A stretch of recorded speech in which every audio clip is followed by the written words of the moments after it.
এসেছি আপনাদের সামনে দুজন নেতার কথা নিয়ে। একজন বলছে চ্যাংদোলা করে তুলে ফেলে দেব রাস্তায়, অপর একজন বলছে 72 ঘন্টা সময়। বিস্তারিত দেখুন।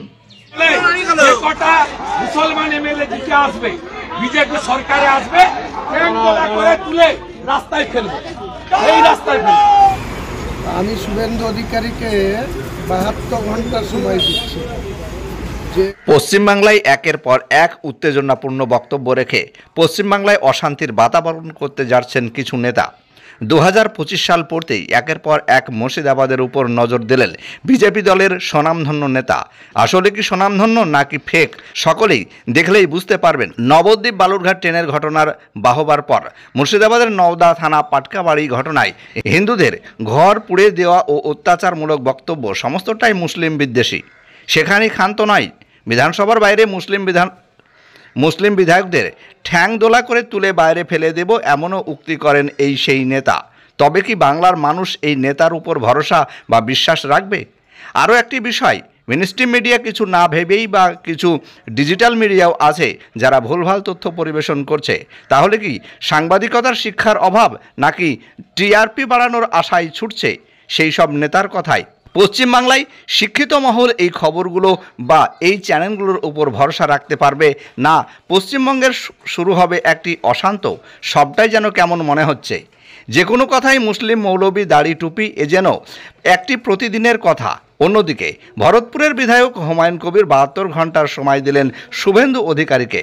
আচ্ছা একবার ভাবুন দর্শকবিন্দু, এই করে কি শুভেন্দু অধিকারী, সুকান্ত মজুমদার এদের কথা মতো বিজেপি পশ্চিমবাংলায় জায়গা করতে পারবে? কমেন্ট করে জানাবেন। এই পশ্চিমবাংলার মানুষের ভালোর জন্য ভিডিওটি বেশি বেশি শেয়ার করবেন। আপনার স্বপ্নের বাড়িতে টাইলস, মার্বেল ও গ্রানাইট পাথর বসাতে চান, আপনার বাড়িকে রাজবাড়ি বানাতে চান, তাহলে আজই আসুন অঞ্জলি হার্ডওয়্যারে।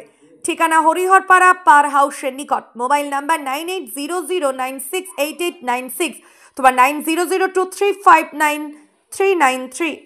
শুভেন্দু অধিকারী বিধানসভার অনারেবল বিরোধী দলনেতা, এনার সীমা লঙ্ঘন করা মোটেই উচিত না।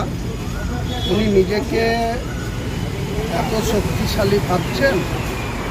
আমি শুভেন্দু অধিকারীকে 72 ঘন্টা সময় দিচ্ছি। যে গতকাল আপনাদের সামনে যে আস্ফালন করেছে, যে মুসলিম এমএলএদের তিনি বিধানসভা থেকে চ্যাংদোলা করে তুলে এনে রাস্তায় ফেলে দিবেন বা রাস্তায় আছাড় মারবেন, কি বলেছেন উনি ভালো বলতে পারেন।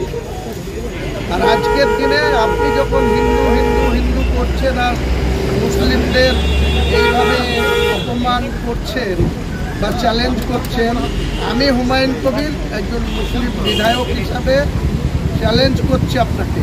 আপনি 72 ঘন্টার মধ্যে এই কথা প্রত্যাহার না করলে এই 42 জন এমএলএ আপনাকেই বিধানসভার ভেতরে আপনার যে ঘর, সেই ঘরের বাইরে আপনাকে আমরা বুঝে নেব।